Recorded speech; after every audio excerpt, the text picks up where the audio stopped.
Hello everyone, Erica Hargreave here, and today I'm going to introduce you to the concept of story worlds.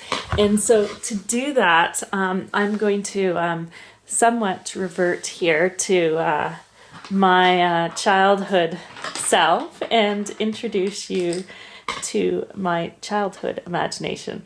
And part of the reason why I'm going to do that is one of the earliest story worlds that I remember in my life, and one of my favorites, actually comes from my childhood.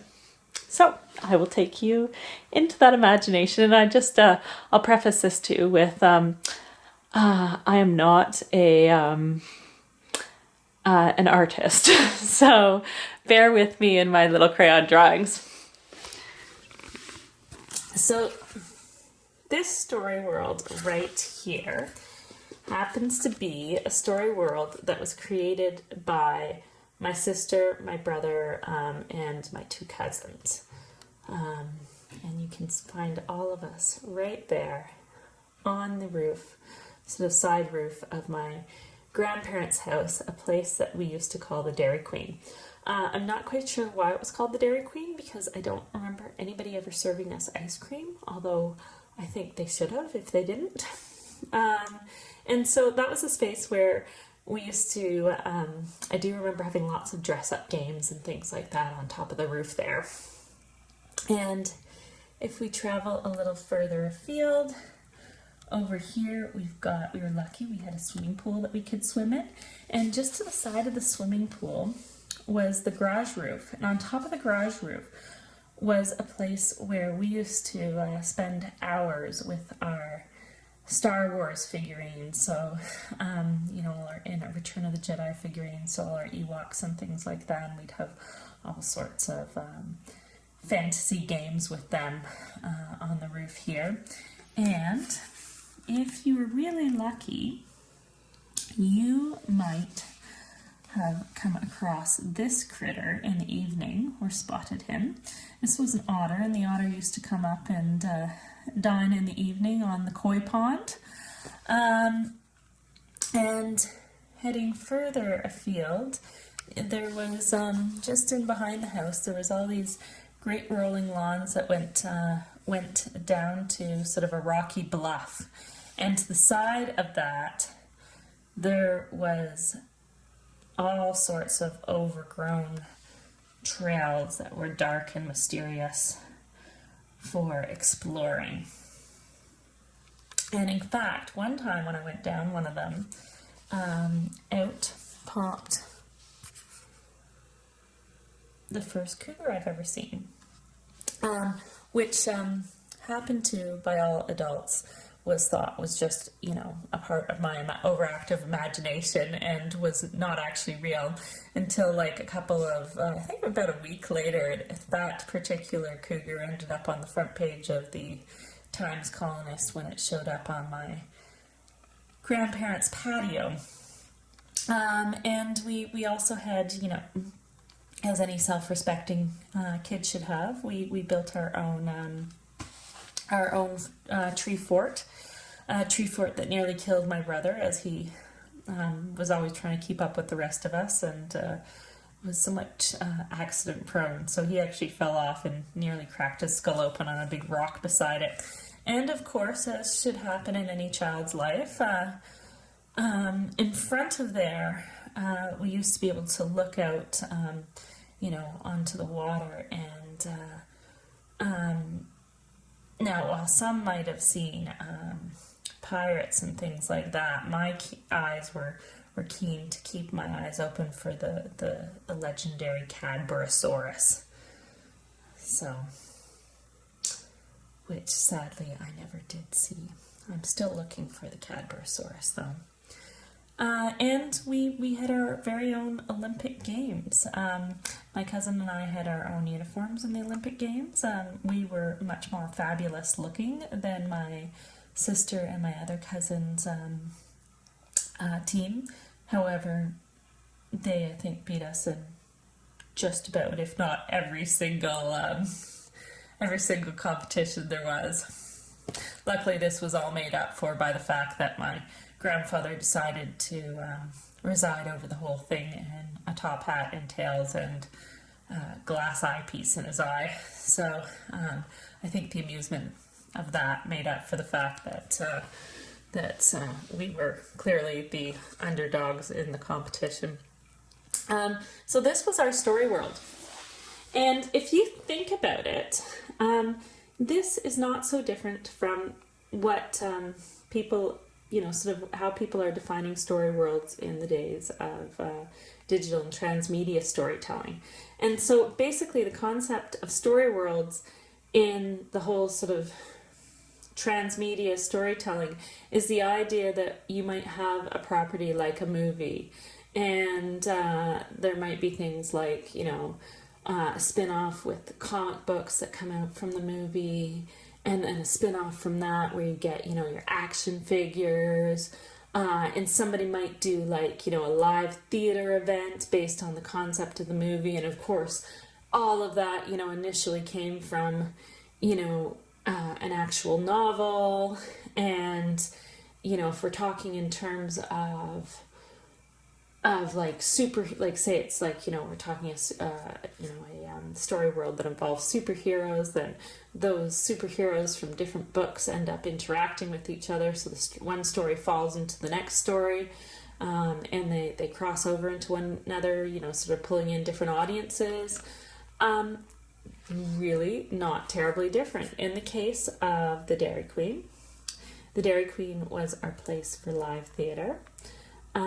It should also have been our place for ice cream creations and all sorts of foodie things like that. But even if it wasn't, since I don't remember any ice cream ever being served to me up there, I do know that we did have our own sort of, foodie venue in the whole thing, because we used to way down here at the bottom of the garden, there was like lots of blackberry bushes, so we would pick barrels of blackberries every summer, and then the kitchen was just over here, and we used to experiment with making all sorts of different fruit leather. Also in our story world, if we zoom back into this little rooftop right here, this would have been, obviously our fan fiction hangout with our various fantasy games in terms of Star Wars. Here was our great mystery piece that we needed to solve of who was stealing the various koi from the pond. Now, just to get the adrenaline going, we had our friend the cougar show up to get everybody's adrenaline pumping in this particular story world. I'd call the cougar, sort of the nemesis in the whole thing, except for the fact that I really quite liked the cougar, and he obviously didn't decide to eat me.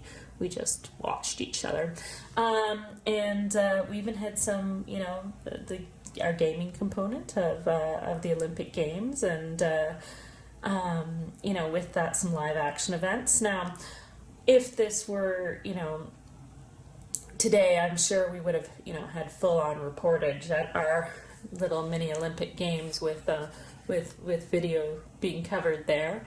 We have, in terms of our tree fort, we have our how-to section of the story world, and then, of course, there was the great mystery, that great unknown that was just taunting us in terms of the Cadborosaurus. And it's always quite fun when you're delving into different story worlds it's that old dating thing of leaving a little bit of mystery, wanting to discover more.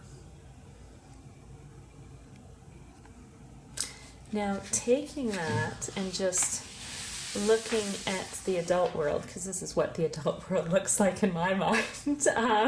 Clearly, I'm sure, all of you could appreciate this. But in terms of the adult world, our adult world anyhow, our main storytelling piece that we're building a story world out from is romancing. But romancing has its digital magazine. We're playing around with an augmented reality game for it. We're not there yet. It's just sort of in concept stage. potentially a television show. So it's got these different components to it. Also, of course, the social media that helps to spiral, and attract in audiences in different places. Romancing, of course, was a spin-off originally from Emmy Rogers' stories. So, and Emmy's got her blog over here, and she occasionally does some vlogging. So that's her kind of thing. Of course, both Emmy and Romancing come from Ahimsa Media. That was supposed to be a Firefly Fairy, but was clearly a botched drawing attempt at a Firefly Fairy. And Ahimsa Media, we do a lot of teaching and speaking, both in the digital space and online. And so, Romancing and Emmy inevitably both end up in our talks from time to time, and then if we look up here, one of the people that we're playing with whose story world we're crossing into is this dinosaur story world at the moment, called Dinologue. And so it's got its own digital magazine, it's got a community forum, and one of the characters they play with, who also now is regularly playing with Emmy, or toying with the idea of playing and creating something together, is Brian Switek, so a Nat Geo science writer. And so he has his various story worlds, writing for Nat Geo, also writing for Jurassic World at the moment, not sort of on the web portal of writing up dinosaur descriptions and stuff like that. And they're also doing, a lot of vlogging over here as well. And so then we shoot down to the bottom here in like another, and I could probably continue going for days on all the various different people that play within our stories, or that we play within their stories. But another one I just thought I would highlight is Real Wheels down here, and with them they actually do live theater events, and so you're seeing this is like one giant story world where we're crossing over. We've got various different ways that we're telling each individual story, but then our stories also are impacting on other people and on the communities that spiral out from that. And eventually, some of our community then comes in and starts impacting our stories too, so that they change, and they're this sort of ever-growing, dynamic, changing